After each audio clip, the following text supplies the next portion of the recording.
Assalamualaikum warahmatullahi wabarakatuh.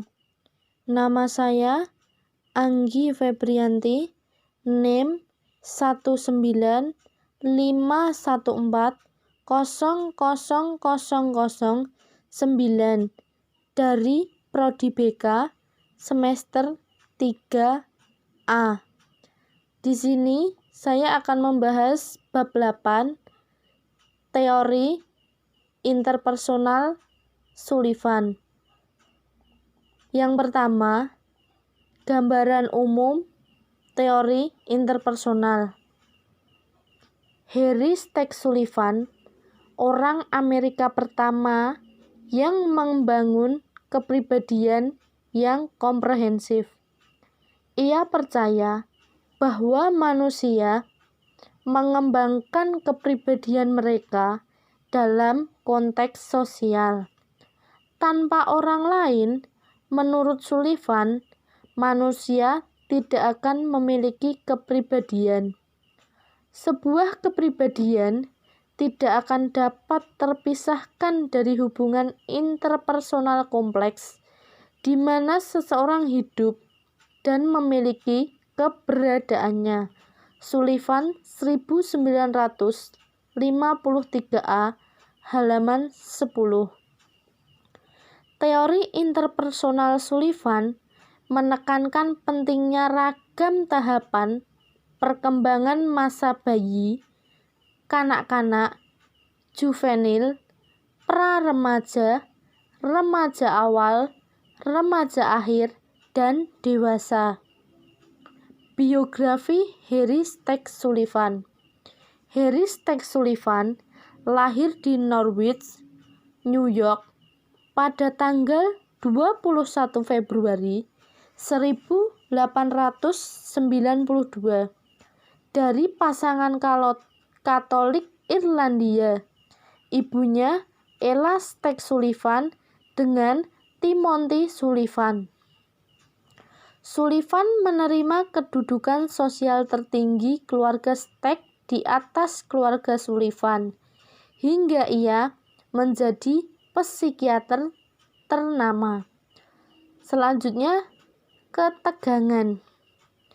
Seperti Freud dan Jung, Sullivan 1953A melihat kepribadian sebagai sistem energi. Energi dapat berupa ketegangan atau potensi tindakan, dan tindakan itu sendiri atau energi transformasi. Ketegangan adalah potensi tindakan yang mungkin atau tidak mungkin dialami dalam kesadaran. Sullivan menyebutkan dua jenis ketegangan, yaitu kebutuhan dan kecemasan.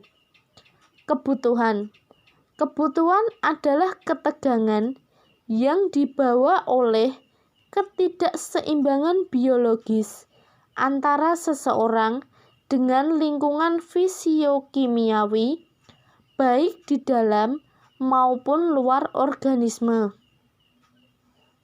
Kecemasan. Bagaimana kecemasan muncul? Sullivan 1953b menyatakan bahwa kecemasan ditransfer dari orang tua ke anak melalui proses empati. Selanjutnya, transformasi energi. Ketegangan yang diubah dalam bentuk menjadi tindakan, baik tersembunyi maupun terbuka, disebut transformasi energi. Selanjutnya adalah dinamisme. Sullivan 1953b menyebutkan bahwa pola tingkah laku ini dinamisme, istilah yang artinya lebih kurang sama dengan sifat atau pola kebiasaan. Dinamisme memiliki dua kelas utama, yaitu pertama, dinamisme yang berkaitan dengan zona khusus pada tubuh termasuk mulut, anus, dan alat genital. Kedua, dinamisme yang berkaitan dengan ketegangan. Selanjutnya, kedengkian. Kedengkian adalah dinamisme disjungtif akan kejahatan dan kebencian yang ditandai oleh perasaan hidup di antara musuh-musuh. Sullivan 1953a. Selanjutnya, keintiman. Keintiman adalah dinamisme dengan sifat integrasi yang cenderung untuk menarik reaksi penuh cinta kasih dari orang lain. Oleh karena itu, mengurangi kecemasan dan kesendirian, dua pengalaman yang sangat menyakitkan. Yang selanjutnya, birahi. Birahi adalah kecenderungan mengasingkan, tidak membutuhkan siapapun untuk memenuhinya. Selanjutnya, sistem diri.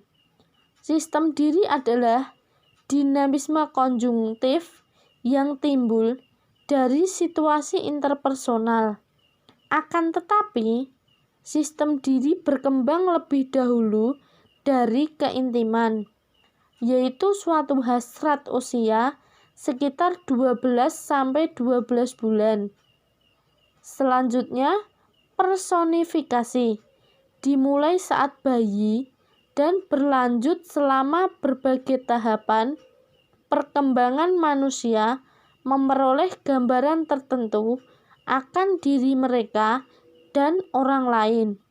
Gambaran-gambaran ini disebut personifikasi. Mungkin cukup akurat atau mungkin karena diwarnai oleh kebutuhan dan kecemasan manusia. Personifikasi mungkin banyak diubah. Selanjutnya, ibu yang buruk, ibu yang baik. Pengertian Sullivan akan ibu yang buruk dan ibu yang baik sama dengan konsep Klein akan payudara baik dan payudara buruk. Selanjutnya, personifikasi saya. Personifikasi saya yang buruk tampil dari pengalaman-pengalaman hukuman dan ketidaksetujuan yang bayi terima dari mereka yang keibuan. Personifikasi saya yang baik dihasilkan dari pengalaman-pengalaman bayi dengan penghargaan dan persetujuan. Selanjutnya, personifikasi eidetik. Personifikasi eidetik yaitu sifat tidak nyata atau teman khayalan yang banyak diciptakan oleh anak dengan tujuan melindungi rasa percaya diri mereka. Sullivan 1964 percaya bahwa teman khayalan mungkin sama pentingnya dalam perkembangan anak sebagaimana teman nyata. Selanjutnya, tingkat kognisi. Sullivan membagi kognisi menjadi 3 tingkat atau 3 gaya pengalaman, yaitu prototaksis, parataksis, dan sintaksis. Selanjutnya, tingkat prototaksis. Pengalaman paling awal dan primitif seorang bayi terjadi pada tingkat prototaksis. Selanjutnya, tingkat prataksis. Pengalaman prataksis adalah pengalaman pralogis dan biasanya timbul ketika seseorang berasumsi bahwa dua kejadian yang terjadi bersamaan memiliki hubungan sebab akibat. Kesimpulan ini adalah distorsi parataksis atau keyakinan tak logis akan adanya hubungan sebab akibat antara dua kejadian dalam waktu dekat. Selanjutnya, tingkat sintaksis, pengalaman yang sudah tervalidasi dalam mufakat dan dapat dikomunikasikan secara simbolis terjadi pada level sintaksis. Selanjutnya, tingkat perkembangan. Sullivan 1953a menyatakan 7 masa atau hadapan perkembangan yang masing-masing krusial bagi pembentukan kepribadian manusia. Yang pertama, masa bayi. Masa bayi dimulai saat lahir dan berlanjut hingga anak mengembangkan kemampuan bicara yang fasih atau sintaksis, biasanya pada usia 18 sampai 24 bulan. Selanjutnya, masa kanak-kanak. Masa kanak-kanak dimulai dengan munculnya bahasa sintaksis dan berlanjut sampai timbulnya kebutuhan akan teman dengan status setara. Selanjutnya, masa juvenil.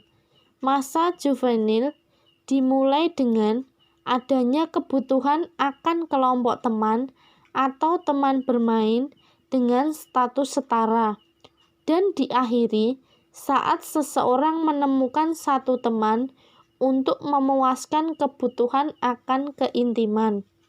Selanjutnya, masa pra-remaja.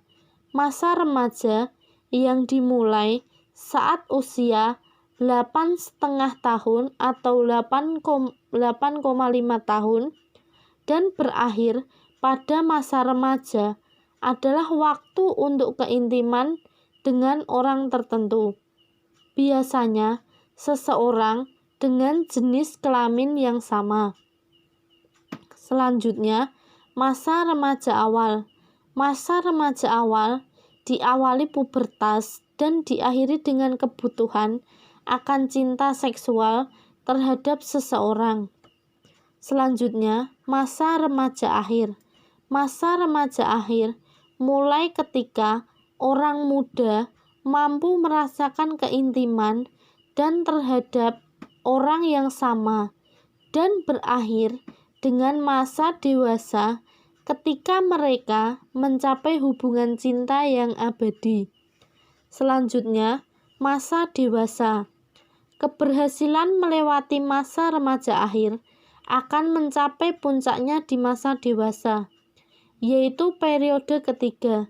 Manusia dapat mencapai hubungan cinta dengan setidaknya satu orang lain yang signifikan.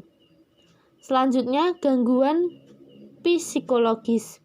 Sullivan percaya bahwa gangguan psikologis memiliki asal interpersonal dan dapat dipahami hanya dengan mengacu pada lingkungan sosial pasien. Selanjutnya, psikoterapi. Secara umum, terapi Sullivan bertujuan untuk mengungkap kesulitan pasien dalam berhubungan dengan orang lain.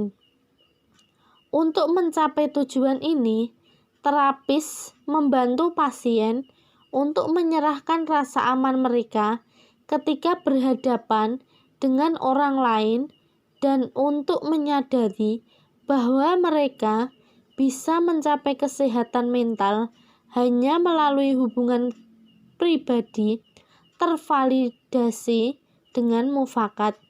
Selanjutnya, penelitian terkait teori interpersonal kepribadian Sullivan didasari oleh asumsi bahwa perkembangan kepribadian tidak sehat adalah hasil dari konflik dan kesulitan interpersonal. Selanjutnya, pro dan kontra sahabat karib untuk anak perempuan dan laki-laki. Harry Stack Sullivan, seperti banyak psikolog lainnya, menganggap teman selama masa kanak-kanak dan remaja sebagai hal yang krusial dalam mengembangkan orang dewasa yang sehat. Selanjutnya, teman khayalan. Melebihi teoretikus kepribadian lainnya, Sullivan menyatakan pentingnya memiliki teman khayalan, terutama selama tahap kanak-kanak. Ia percaya bahwa pertemanan ini dapat memfasilitasi kemandirian dari orang tua dan membantu anak membangun hubungan nyata. Selanjutnya, kritik terhadap Sullivan. Walaupun teori kepribadian Sullivan cukup mudah dipahami, teorinya tidak sepopuler teori-teori Freud, Adler, Jung, atau Erik Erikson. Di antara para psikolog akademik, walaupun demikian, nilai utama teori apapun tidak terletak pada popularitasnya, namun pada 6 kriteria.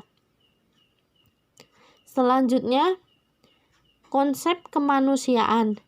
Teori dasar Sullivan adalah konsep kemanusiaan terangkum dalam hipotesis satu genusnya yang menyatakan bahwa semua orang merupakan manusia yang lebih sederhana dari lainnya. 1953b halaman 32. Baik, itu tadi penjelasan saya tentang teori interpersonal menurut Sullivan. Bila ada salah kata atau dalam menyampaikan materi ada salah, saya mohon maaf. Terima kasih. Wassalamualaikum warahmatullahi wabarakatuh.